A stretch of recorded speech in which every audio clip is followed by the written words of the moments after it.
Welcome.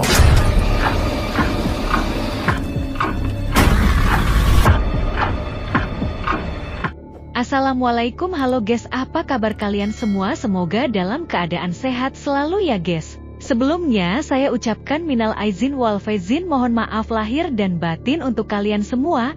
Kali ini saya akan bawakan cerita horor yang berjudul Karma Si Tukang Begal. Yuk langsung saja kita mulai. Drone. Suara sepeda motor yang memekakan telinga itu terdengar lagi yang kesekian kali. Seperti biasa, 3 orang pemuda tanggung sedang bermain-main dengan knalpot motornya yang membuat suasana di sekitar situ menjadi bising dan memekakan telinga. Adalah 3 orang pemuda, Fatih 19 tahun, Joni 17 tahun, dan Herman 19 tahun. Mereka adalah pemuda dari kampung Wonosari yang selalu membuat onar dan bikin ulah di kampungnya. Joni dan Herman masih beruntung, masih mempunyai orang tua yang lengkap dan masih bisa merasakan kasih sayang dari kedua orang tua mereka. Sedangkan Fatih adalah seorang anak yatim piatu yang dibesarkan di sebuah lembaga sosial anak di kampungnya.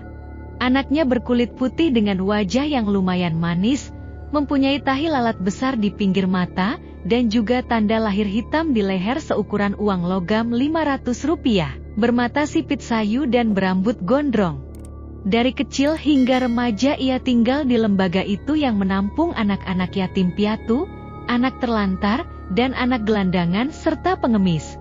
Selama tinggal di lembaga sosial tersebut, ia dan seluruh anak-anak lainnya diajar dan dididik seperti di sekolah. Belajar, sopan santun, toleransi sesama teman, juga mematuhi tata tertib di lembaga sosial anak tersebut. Karena usianya sudah menjelang remaja, jiwa mudanya pun memberontak. Ia menjadi liar, kasar, dan nakal. Oleh karena itu ia minggat dari lembaga yang telah memelihara dan membesarkan dirinya. Sehingga kesehariannya ia pun tinggal di jalanan bersama anak-anak jalanan lainnya. Sebenarnya Fatih adalah anak yang baik, namun karena kurangnya kasih sayang dan tak memiliki orang tua lagi, serta kejam dan kerasnya kehidupan, membuatnya melakukan apapun dan menghalalkan segala cara untuk bertahan hidup. Sehingga Fatih bersama teman-temannya menjadi pemuda yang berandalan, suka mabuk-mabukan, mencuri, dan melakukan tindak kriminal kejahatan terutama pembegalan di usia yang masih terbilang muda. Fatih bersama teman-temannya, Joni dan Herman sering melakukan pembegalan, terutama begal motor. Sasaran mereka adalah orang-orang yang sering melewati jalan yang sepi, baik di siang hari maupun di malam hari. Sudah banyak korban berjatuhan akibat ulah Fatih dan teman-temannya itu. Sebenarnya penduduk kampung sudah mulai resah akibat perbuatan mereka. Namun mereka tak punya cukup bukti untuk melaporkan mereka pada pihak yang berwajib. Bila mereka dilaporkan ke pihak yang berwajib, mereka akan mengancam untuk berbuat lebih sadis lagi.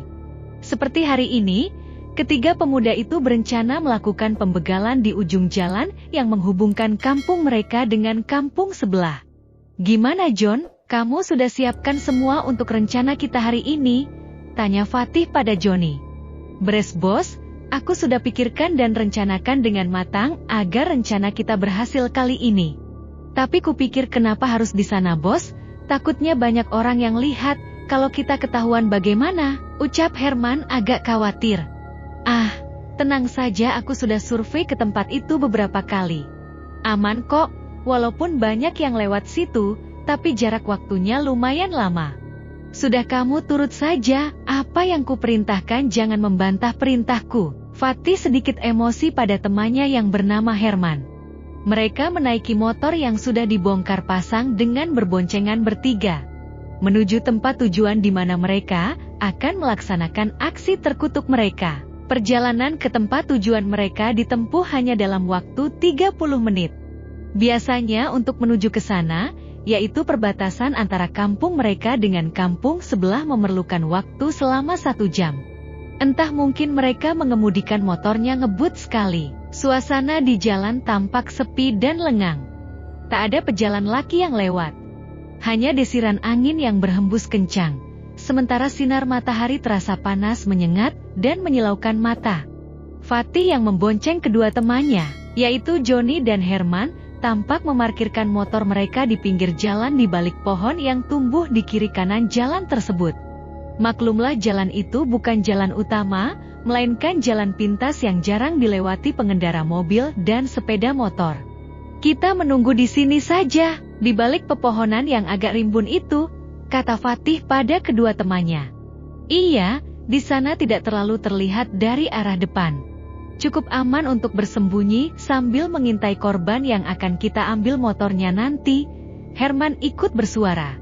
Mereka pun menuju ke tempat yang dimaksud. 1 jam, belum ada tanda-tanda. 2 jam, mereka pun mulai bosan menunggu.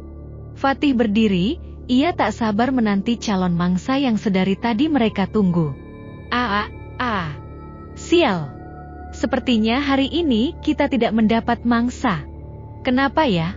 Padahal aku kemarin sudah ke sini. Banyak sekali orang yang lewat melalui jalan ini, ujar Fatih kesal sendiri.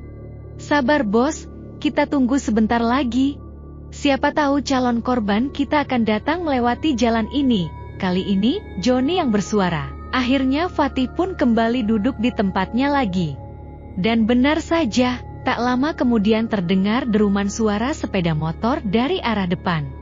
Mereka pun bangkit berdiri dan berjalan menuju motor yang ternyata dikendarai oleh seorang pemuda tanggung yang hampir sebaya dengan mereka. Sementara motor yang dikendarainya adalah berjenis motor matic berwarna merah dan tampaknya motor tersebut masih baru, karena plat nomor motor tersebut belum dipasang juga dari tampilannya yang masih mulus. Ketiga pemuda tersebut langsung menghadang si pengendara yang bernama Thomas dan berkata serentak, "Berhenti!" Pemuda itu pun langsung menghentikan kendaraan roda 2-nya kemudian turun dari motornya serta bertanya pada mereka. "Maaf, kalian siapa? Dan apa maksud kalian menghadang jalanku?"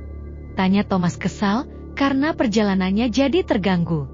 "Kami akan berlaku baik apabila kamu mau diajak kerjasama.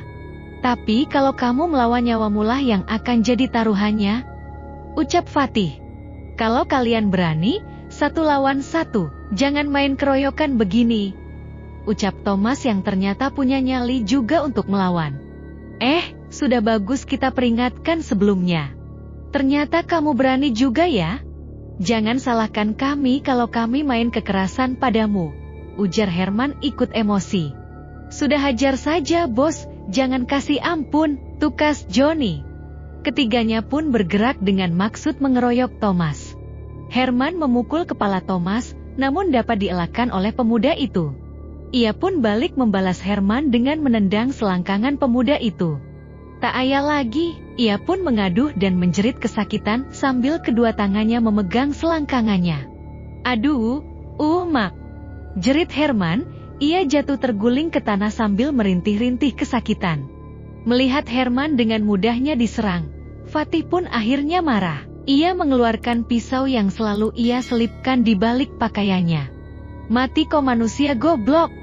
Melihat Fatih sudah mengeluarkan pisau dari balik pakaiannya, maka Thomas pun beringsut mundur, sehingga memudahkan Joni yang berada di belakangnya menimpuk kepalanya dengan batu yang diambilnya di pinggir jalan.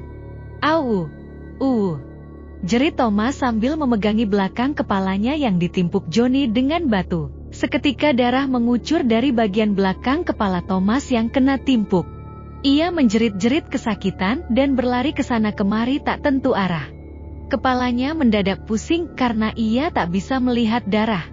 Apalagi yang mengucur deras itu adalah darah dari kepalanya sendiri. Tak berapa lama kemudian, dari kejauhan terlihat beberapa motor yang berjalan beriringan dengan deruman suara motor yang hampir memekakan telinga. Dan ternyata mereka adalah warga kampungnya sendiri yang merupakan karyawan dari sebuah bengkel motor yang bekerja di kampung sebelah dan baru pulang bekerja. Fatih kenal dengan beberapa orang dari mereka, karena mereka adalah tetangga yang tinggal berdekatan dengan lembaga sosial anak tempat ia dibesarkan dahulu. Melihat Thomas yang sudah tidak berdaya itu, dan melihat banyaknya motor yang menuju ke arah mereka, Joni pun mengajak Herman untuk lari, dan menyelamatkan diri. "Lari yo!" Sambil menggandeng Herman yang masih merasa kesakitan, mereka berlari menuju motor yang diparkir tadi. Kemudian tancap gas meninggalkan Fatih yang terkejut dengan kemunculan dari warga kampungnya yang tak disangka-sangka itu. Sialnya lagi, mereka melihat Fatih sedang berdiri sambil melihat Thomas yang sedang terluka parah. Itu kan Fatih, ternyata kali ini kita menangkap basah si tukang begal di kampung kita yang telah menyusahkan warga kampung kita selama ini, ucap salah seorang dari mereka. Hei Fatih, jangan lari kamu ya. Kali ini, kamu tak bisa mengelak lagi. Sudah ketahuan kamu akan merampas motor dari pemuda ini. Melihat aksinya sudah ketahuan oleh warga, Fatih pun mencoba menyelamatkan diri dengan merampas motor milik Thomas yang sedang terparkir. Kebetulan kunci motor tersebut belum dicabut oleh Thomas. Sehingga Fatih dengan segera lari dengan motor rampasannya. Namun naas bagi Fatih, ban motornya melindas bebatuan yang berada di tengah jalan. Akibatnya, ia kehilangan keseimbangan.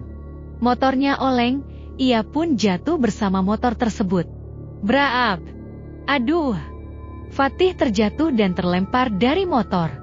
Mukanya mencium aspal, sementara kakinya tertindih ban bagian belakang motor. Motor pun terjatuh bersamaan dengan tubuh Fatih. Mukanya mencium aspal, sedangkan kedua kakinya tertindih ban belakang motor tersebut. Mukanya yang mencium aspal tampak basah oleh darahnya sendiri. Ia mencoba menarik kedua kakinya yang tertimpa roda ban belakang motor tersebut. Oh ah. Namun usahanya itu sia-sia, karena beratnya motor yang menimpa kedua kakinya.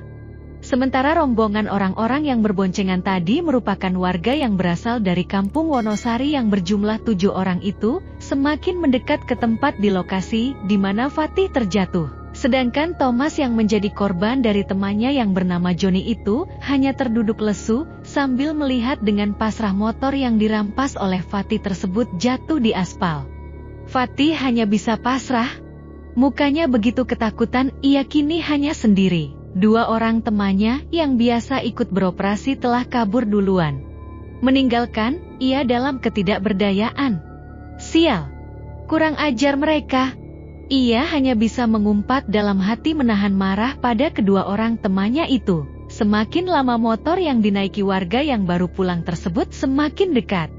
Fatih lebih keras berusaha membebaskan kedua kakinya dari tindihan roda serta ban motor matik tersebut.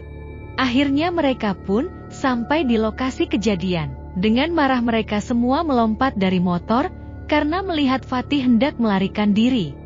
Hei kamu Fatih, jangan lari, teriak salah seorang dari mereka. Hah, ternyata memang benar kamu begal motor selama ini ya, yang telah membuat resah warga kampung kamu sendiri, ucap yang lainnya. Warga yang mulai beringas itu pun beramai-ramai memukuli tubuh Fatih yang tidak berdaya itu. Mereka menghajar Fatih tanpa ampun. Ada yang menarik rambutnya, memukul badannya, menendang kakinya. Malah ada yang memegang badannya dan membiarkan teman yang lainnya memukuli wajahnya tanpa ampun. Tolong! Tolong! Teriak pemuda itu meminta pertolongan kepada orang-orang yang melewati tempat itu. Namun tak ada seorang pun yang mau membantu dan menolongnya sama sekali. Ia hanya menyesali nasibnya yang babak belur dihakimi oleh warga kampungnya sendiri. Dalam hati ia mengutuk perbuatan Herman dan Joni yang meninggalkan ia sendirian, sehingga tertangkap oleh warga. Dan sekarang menjadi bulan-bulanan warga kampungnya sendiri. Ketujuh orang tersebut tanpa belas kasihan dan tak kenal ampun semakin menggila. Walaupun Fatih menjerit dan memohon ampun, tidak mereka hiraukan. Mereka kenal dengan ulah Fatih yang selama ini meneror warga. Sudah banyak warga yang menjadi korbannya, bahkan sampai ada yang trauma dan meninggal dunia. Karena saat beraksi ia tak segan menghajar korban-korbannya dan mengeroyok mereka hingga babak belur. Sudah Pak, ampun. Maafkan saya. Begitu Fatih memohon belas kasihan dari mereka yang menghajarnya. Bahkan Thomas yang telah menjadi korban Fatih pun merasa kasihan pada pemuda itu. Ia berlari dan menghampiri mereka dan mencoba menghentikan aksi main hakim sendiri mereka itu. Sudah Pak, jangan lagi menghajar dia. Kasihan dia sudah tak berdaya. Kita tak boleh main hakim sendiri, Pintanya pada warga yang sudah kesetanan menghajar pemuda itu. Orang seperti dia mah jangan dikasih ampun. Nanti setelah itu dia akan mengulangi lagi perbuatannya. Buktinya ia sudah beberapa kali masuk penjara, kata seseorang dari mereka. Buktinya, kamu saja barusan menjadi korban kebiadaban dia dan teman-temannya. Mendapat jawaban seperti itu, Thomas pun mundur mengalah. Suaranya hanya satu, sedangkan mereka bertujuh. Ia hanya menunggu kapan mereka akan mengakhiri aksi mereka pada pemuda yang sudah tak berdaya itu. Tiba-tiba ada seseorang yang membawa gear motor dan dengan keras memukulkannya ke wajah Fatih. Ampun Pak, sakit Pak, teriaknya sambil memegangi wajahnya yang setengah hancur itu. Seketika darah mengucur deras dari mata, pipi, mulut dan bibir yang hancur oleh siksaan warga tersebut. Ia meraung-raung dan menjerit sejadi-jadinya menahan sakitnya siksaan dari orang-orang yang sudah kesetanan tersebut. Belum puas dengan siksaan yang mereka berikan pada Fatih, tiba-tiba ada yang berteriak. Seret, seret. Kita bunuh saja orang yang selalu meresahkan kampung kita. Hidup saja tidak berguna, lebih baik dia mati agar tak ada lagi korban lagi dari si tukang begal. Riuh rendah suara orang yang menanggapi teriakan tersebut. Ajar! Sereta! Unuh! Beramai-ramai mereka menyeret tubuh Fatih yang sudah nyaris pingsan tersebut dari lokasi kejadian sampai ke sebuah kebun yang jaraknya tidak jauh, yaitu lebih kurang 50 meter. Kebun tersebut adalah kebun warga yang sudah kosong dan sudah tidak ditanami lagi. Di sekeliling kebun ditumbuhi oleh semak belukar dan pohon-pohon yang rimbun. Mereka menyeret Fatih layaknya menyeret hewan peliharaan. Begitu kejam siksaan yang dialami dan diterima pemuda itu, ketika diseret sebagian kulit wajah dan kulit badannya terkelupas, lehernya patah. Ia benar-benar pingsan sekarang. Suara-suara orang yang menyiksa dan menyeret Fatih itu ramai terdengar. Sepertinya dia pingsan. Pura-pura saja kali. Nyawa harus dibayar nyawa, ucap beberapa orang dari mereka. Ternyata beberapa orang dari mereka memang memiliki dendam pada Fatih. Mereka atau keluarga dari mereka pernah merasakan kejahatan dan pernah menjadi korban pembegalan pemuda itu.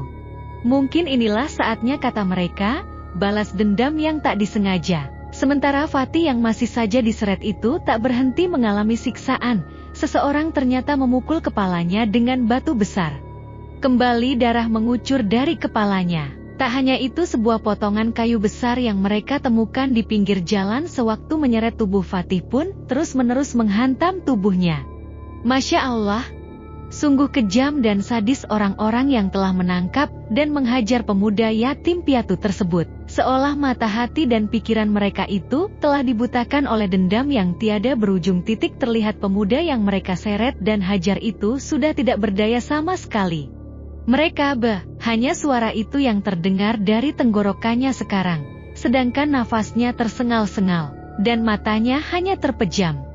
Ketika mereka sedang menyeret tubuh Fatih beramai-ramai ke sebuah kebun kosong itu, salah seorang dari mereka melihat ada sebuah warung kecil di pinggir jalan yang menjual makanan dan minuman. Dengan sengaja ia berhenti dan menghampiri pemilik warung tersebut lalu bertanya, "Maaf Bu, punya air panas enggak?" Tanyanya pada pemilik warung. Ibu pemilik warung pun yang sebelumnya melihat mereka menyeret dan menyiksa seseorang itu balik bertanya, "Air panas ada, Bapak mau apa dengan air panas itu?" Tampaknya ia mulai mencurigai lelaki tersebut yang bersama orang-orang tadi sedang menyiksa seseorang. "Saya mau bikin kopi untuk teman-teman saya di kebun di ujung sana. Berapa saja harganya nanti saya bayar." Akhirnya si ibu pun percaya dengan ucapan lelaki itu. Ia memberikan sebuah termos air panas yang berukuran sedang yang dengan segera langsung diambil oleh lelaki itu dan membayarnya. Kemudian ia menyusul teman-temannya tadi yang sudah sampai di kebun kosong di mana mereka akan menghabisi nyawa Fatih. Setibanya ia di sana, ternyata teman-temannya tadi sudah sampai di kebun kosong di dalam semak belukar dan dikelilingi oleh pohon-pohon liar. Mereka secara bersamaan menghempaskan tubuh pemuda yang tidak berdaya itu ke tanah. Bow! Tubuh Fatih jatuh ke tanah, dan tampaknya ia pun mulai sedikit sadar. Bunuh saja saya sekalian, ucap pemuda itu dengan suara lemah tak bertenaga. Mendengar Fatih berkata seperti itu, warga pun makin bertindak anarkis. Air panas yang dibawa dari pemilik warung tadi pun disiramkan ke wajah dan tubuh Fatih tanpa rasa kasihan sama sekali. Biu! Jeritan kesakitan terdengar dari mulutnya. Seketika saja kulit tubuhnya yang memang sudah terkelupas itu pun melepuh. Miris dan sedih sekali melihatnya. Namun warga yang sudah tidak punya hati itu malah mengambil golok dari balik pakaiannya dan menggoreskan golok yang tajam itu ke leher Fatih. Kerasi, akibatnya leher Fatih terluka dan mengeluarkan darah. Luka tersebut menyebabkan leher Fatih terlihat hampir putus. Ya Allah, hukuman apalagi yang Engkau berikan pada hambamu yang sudah tiada berdaya itu? Bunuh dia sekarang, dia yang telah menghabisi nyawa para korbannya. Nyawa harus dibayar nyawa. Begitu teriakan dari mereka. Eluh! Akhirnya seseorang dari mereka bertujuh tersebut menusuk perut Fatih dengan golok yang sudah melukai lehernya tadi.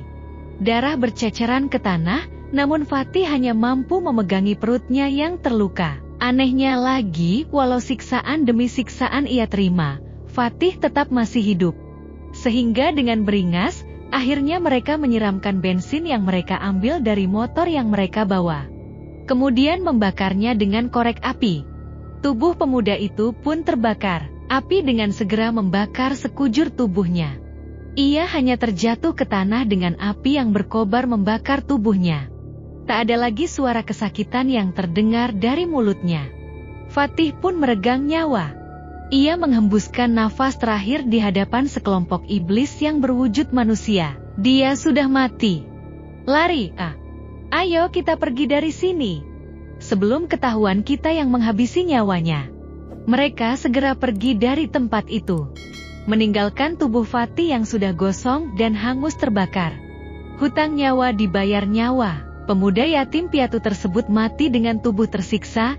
Tragis sekali. Detik-detik kematian Fatih sangatlah tragis. Ketika tubuhnya tak berdaya lagi karena siksaan yang menimpanya.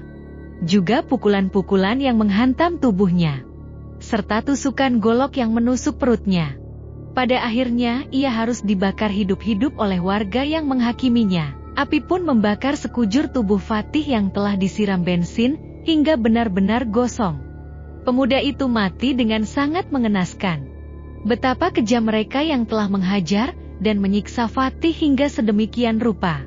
Setelah jasad Fatih hangus terbakar, dia ditinggalkan begitu saja oleh orang-orang yang menghajarnya itu. Keesokan harinya, ibu pemilik warung yang bernama Ibu Rusmini, yang termos air panasnya dipinjam oleh salah seorang yang membunuh Fatih itu baru teringat kalau termosnya belum dikembalikan hingga pagi ini. Wah, sepertinya kemarin termosku ada yang pinjam ya. Tapi kok belum dikembalikan? Aku kan perlu untuk menyeduh kopi atau teh untuk pelanggan nanti, ucapnya sambil merapikan dagangannya.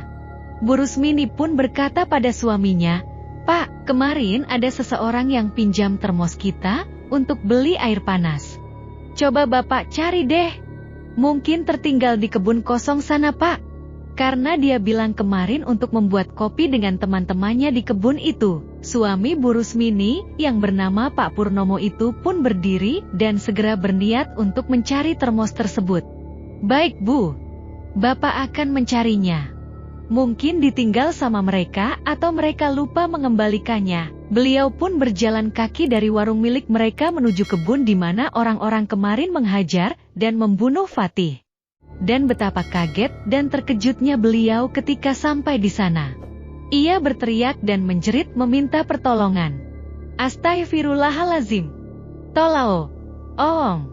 To'oong. Ada mayat gosong. Begitulah jeritan Pak Purnomo terdengar memecah kesunyian pagi itu. Orang-orang yang sedang melewati lokasi itu pun segera menghambur berlarian menuju kebun di mana Pak Purnomo berada. Karena hari masih pagi, maka banyak orang yang berlalu lalang di tempat itu. Betapa terkejutnya mereka ketika tiba di kebun itu. Tampak oleh mereka pemandangan yang begitu mengerikan. Aduh, jasad siapa itu? Mengerikan. Perbuatan biadab. Siapa yang melakukannya? Kita lapor polisi saja.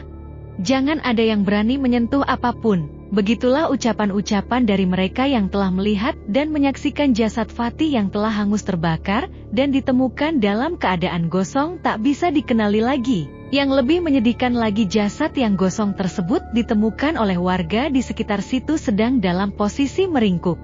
Mungkin menahan panas dan perih kala api membakar dan menghanguskan tubuhnya. Sedangkan Pak Purnomo hanya bisa terduduk lemas melihat kejadian di depan matanya. "Lapor polisi saja, Pak. Siapa di sini yang bisa menghubungi kantor polisi?" Salah seorang dari warga yang berkumpul itu ada yang menjawab, "Saya yang akan menghubungi kantor polisi, kebetulan kantor saya lewat sana, Pak. Kalian tunggu saja sampai petugas dari kepolisian kemari." Ia pun segera berangkat untuk melaporkan kejadian tersebut ke kantor polisi.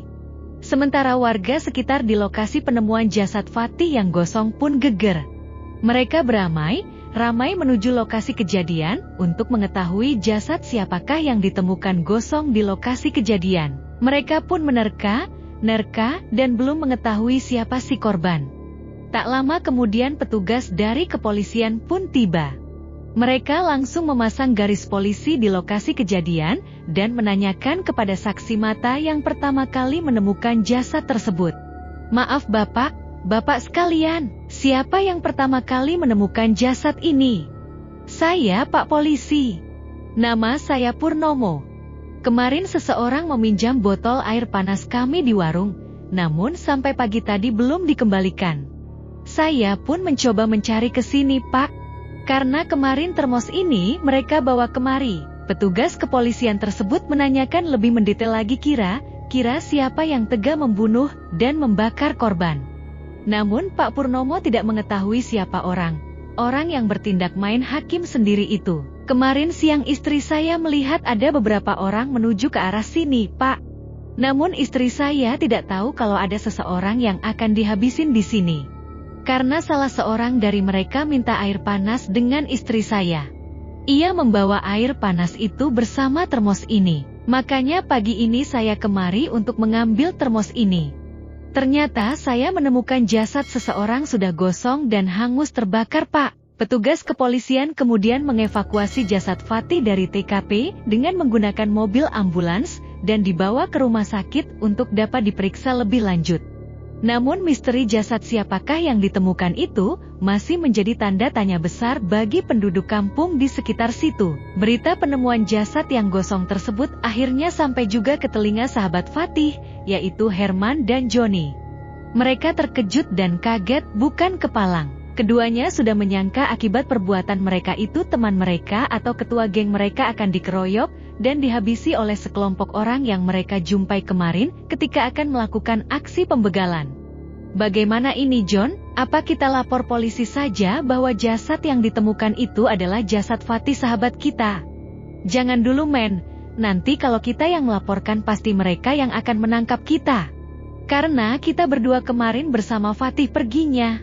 Akhirnya mereka hanya diam saja, pura-pura tidak mengetahui kejadian yang menimpa sahabat mereka. Namun kebenaran pun akhirnya terungkap juga. Besok harinya di pagi hari yang sejuk terlihat seorang wanita dengan mengendarai sepeda motor sedang melalui jalan yang melintasi kebun di lokasi kejadian Fatih meregang nyawa. Dia melintasi jalan itu dikarenakan ada keperluan mendadak. Tadinya ia ingin melewati jalan pintas yang bisa ditempuh dengan menggunakan motor. Namun entah kenapa hati kecilnya berbisik agar ia melewati kebun kosong yang ditumbuhi semak dan pepohonan rimbun itu. Pada saat ia melewati jalan di kebun kosong tersebut, tiba-tiba matanya tertumbuk pada seseorang yang sedang duduk meringkuk. Awalnya dia pikir itu adalah anak muda yang sedang duduk sendiri. Namun pemuda itu hanya menunduk saja seperti tidak peduli. Perempuan yang bernama Wulan Ayu dan biasa dipanggil Teh Wulan itu menegur pemuda tersebut. "Nay, kamu lagi ngapain di sini? Lagi bertapa ya?" tanya si Teteh. Diam, tak ada jawaban. Yang terdengar hanya desiran angin yang meniup pepohonan yang mengeluarkan suara. "Kari, kari." Bunyi ranting batang pohon yang saling beradu karena tiupan angin yang lumayan deras. "Ini anak kok diam aja sih? Ditegur dari tadi bukannya jawab malah diam saja. Kamu orang apa, Dem? Masya Allah. Kamu bukan manusia. Kamu demit atau hantu ya? Perempuan itu memang sejak kecil mempunyai kelebihan, yaitu bisa melihat makhluk halus yang kemampuan tersebut jarang dimiliki oleh orang lain. Kali ini, sosok yang dilihat oleh Teh Wulan yang sedang duduk berhadapan dengannya itu terlihat amat mengerikan. Sekujur tubuhnya hitam legam seperti hangus terbakar alias gosong, mukanya hancur, biji matanya keluar, ada bekas goresan golok di leher, sehingga hampir putus. Sebagian kulit badan dan wajahnya terkelupas. Ia menoleh pada perempuan itu dan mencoba tersenyum. Namun akibatnya bukan senyum yang ia berikan, malahan itu seperti sebuah seringai yang menakutkan. Namaku Fatih.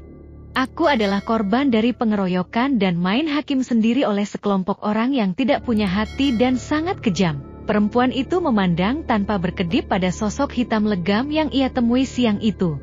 Awalnya ia mengira sosok tersebut adalah sosok anak muda yang sedang memperbaiki ban motornya yang rusak. Karena sosok tersebut hanya menunduk saja sambil melihat dan memperhatikan ban motornya. Ah, kamu. Siapa? Sepertinya kamu bukan manusia deh, ucap perempuan itu. Mohon maaf, kalau kamu diam saja aku akan pergi dari sini. Aku masih banyak urusan lain yang harus aku kerjakan. Maaf, aku permisi dulu, ucapnya lagi. Maaf Mbak, bisa bantuin saya tidak? Saya menyesal dengan apa yang sudah saya perbuat semasa hidup. Saya mau bertobat Mbak, tapi bagaimana caranya? Nay, jangan panggil saya Mbak ya. Panggil saya Teteh. Paham gak kamu? Kata perempuan itu. Oke, baiklah Teteh. Saya akan minta bantuan Teteh untuk membantu saya untuk meminta maaf pada korban yang pernah saya sakiti. Kemudian meluncurlah cerita dari korinya Fatih yang sedari awal suka membegal dan menghajar korban, hingga rencana jahat terakhir mereka yang sudah mereka susun masak-masak, namun harus berakhir dengan kematiannya yang tragis itu. Si Teteh yang bernama Wulan itu hanya bisa berempati dan merasa kasihan pada sosok Korin Fatih. Korin adalah pendamping kita, sejak kita ditiupkan ruh di dalam kandungan. Korinlah yang menyampaikan apa yang belum sempat kita sampaikan atau janjikan selama kita hidup, baik itu hutang, janji, atau pesan. Kamu ternyata jahat juga ya? Wajar kalau korban-korbanmu membalas dengan kematianmu yang tragis itu. Iya Teh, saya memang jahat. Ketika jasad saya dibakar dan disulut dengan bensin, saya hanya bisa melihat dengan tatapan menyedihkan sambil berkata, beginikah rasa sakit yang dirasakan oleh orang-orang atau korban yang pernah ku begal hidup-hidup. Dan dosaku akan terbawa, hingga kematian begitu sadis menjemputku. Setelah ini aku harus minta maaf pada para korban yang pernah aku sakiti, agar jalanku menuju alam barzah tenang. Begitulah untaian kata yang diucapkan Fatih saat menyaksikan dirinya dibunuh dengan cara yang tragis. Keesokan harinya, setelah penemuan jasad yang gosong tersebut, Teh Wulan pun melaporkan bahwa jasad tersebut adalah jasad Fatih, anak muda yatim piatu dari kampung sebelah yang telah menjadi korban dari orang-orang yang tak bertanggung jawab. Maka gemparlah penduduk kampung Fatih berasal. Mereka tidak menyangka pemuda itu akan menemui kematian dengan cara yang tragis. Sayang sekali, padahal masa depannya masih panjang. Seharusnya ia segera bertobat, tetapi maut telah menjemputnya dengan cara luar biasa. Fatih, oh Fatih, sungguh malang benar nasibmu. Ucapan rasa penyesalan pun terlontar dari para penduduk kampung yang menyesali peristiwa tersebut. Akhirnya jasad Fatih pun dimakamkan di pemakaman umum di kota kelahirannya.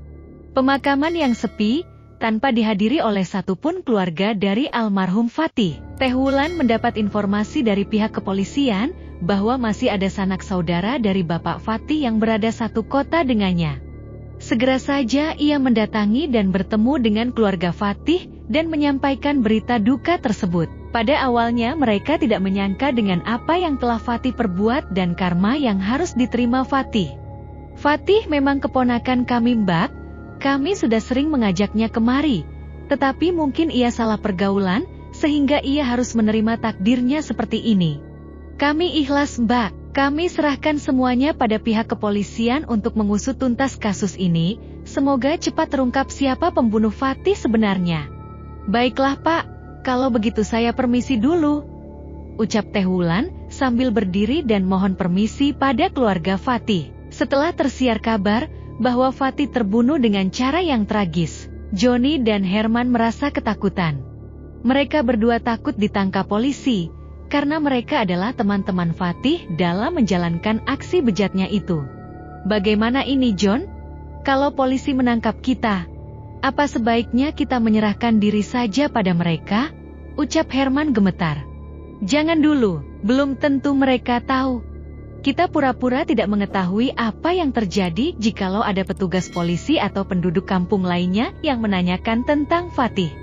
Sudah, tenang saja biar aku yang jawab kalau nanti ada pertanyaan, jawab Joni yakin. Padahal sebenarnya ia pun merasa khawatir, namun ia menutupi perasaannya itu agar ia dan Herman merasa tenang. Polisi terus mengusut perkara Fatih. Namun sepertinya penduduk kampung tutup mulut dengan kasus tersebut, sehingga menyulitkan petugas kepolisian mengungkap tabir kematian pemuda itu. Entah untuk melindungi si pembunuh atau mereka yang berhubungan dengan Fatih. Bukti-bukti tidak cukup kuat, bahkan nihil. Oleh karena itu perkara tidak dilanjutkan dulu sampai dengan adanya bukti baru atau bukti lainnya. Suatu malam, di kampung Fatih, terlihat ada beberapa orang anak muda yang sedang berkumpul sambil bernyanyi memainkan gitarnya. Iain, iain, iain. Terdengar suara gitar dipetik oleh pemuda yang bernama Anto. Sedangkan yang lainnya mengobrol dan bernyanyi sesuai dengan iringan gitar tersebut. Tiba-tiba mereka mendengar suara yang amat mereka kenal. Boleh aku ikut bernyanyi bro? Mereka semua menoleh ke arah asal suara itu. Hantu, tolao, oong. Terlihat sesosok makhluk yang mengerikan. Badannya gosong karena hangus terbakar, mukanya hancur, biji matanya keluar, sepertinya makhluk itu tak berbentuk lagi. Mereka lari berhamburan untuk menyelamatkan diri. Sosok tersebut masih berada di tempatnya dan berkata, "Apa kalian tidak mengenaliku lagi? Aku adalah teman kalian. Aku Fatih, aku hanya ingin meminta maaf pada kalian semua atas perbuatanku pada kalian yang pernah aku ganggu dan aku begal. Aku menyesal sekali. Tolong maafkanlah aku, kami sudah memaafkanmu Fatih. Jadi tolong sekarang pergilah. Jangan ganggu kami lagi dan jangan membuat kami ketakutan dengan kedatanganmu," jawab pemuda yang bernama Anto. Kemudian sosok mengerikan tersebut menghilang dari pandangan mereka. Mereka pun bubar dan berlari kocar-kacir karena ketakutan. Esok harinya, kampung pun gempar. Tersiar kabar bahwa hantu Fatih mendatangi penduduk kampung untuk menuntut balas. Entah siapa yang menyiarkan kabar tersebut. Penduduk kampung akhirnya diliputi suasana yang mencekam. Mereka takut Fatih akan meneror mereka. Malam berikutnya kampung menjadi sunyi. Tak ada seorang pun yang berani keluar rumah. Mereka takut hantu Fatih akan menemui mereka. Namun tidak dengan Pak Slamet yang tinggal di ujung kampung tersebut. Ia hanya tinggal berdua dengan istrinya. Sementara anaknya yang sematawayang bernama Sidik telah berpulang karena menjadi korban begal yang tak diketahui siapa orangnya. Ia sedang duduk bersama istrinya di teras rumah. Setelah makan malam berdua dengan istrinya. "Assalamualaikum." Terdengar suara orang memberi salam, namun tak tampak batang hidungnya. "Waalaikumsalam," jawab Pak Slamet. Ia pun bangkit dari tempat duduknya dan mencari siapa yang mengucap salam tersebut. "Siapa sih Pak yang bertamu malam-malam begini?" tanya Bu Slamet ingin tahu. Mereka terkejut melihat penampakan sosok yang menakutkan. "Astagfirullah. Siapa kamu?" "Hening, tiada suara." "Itu apa Pak? Kok mengerikan sekali?" tanya Bu Slamet. "Saya Fatih Pak. Saya ingin meminta maaf atas perbuatan saya pada anak Bapak. Sayalah yang telah menghajar Sidik dan membuatnya harus kehilangan nyawanya, serta meninggalkan Bapak dan Ibu. Tolong maafkan saya Pak, saya menyesal. Kini saya pun telah tiada kalau Bapak dan Ibu memaafkan saya," maka saya tenang. Sehingga jalan saya menuju alam barzah pun tiada hambatan. Ucap Fatih penuh penyesalan. Kami telah mengikhlaskan kepergian anak kami. Dan telah memaafkan pembunuhnya. Kamu pembunuhnya. Baiklah. Kamu pun telah menerima balasan akibat dari perbuatan kamu itu. Kami memaafkanmu Fatih. Sekarang pulanglah dengan tenang tempatmu, bukan di sini lagi. Semoga dosa-dosamu semasa hidup diampuni Allah SWT, begitu kata Pak Slamet pada Fatih. Usaha. Fatih pun menghilang bersamaan tiupan angin yang sangat kencang.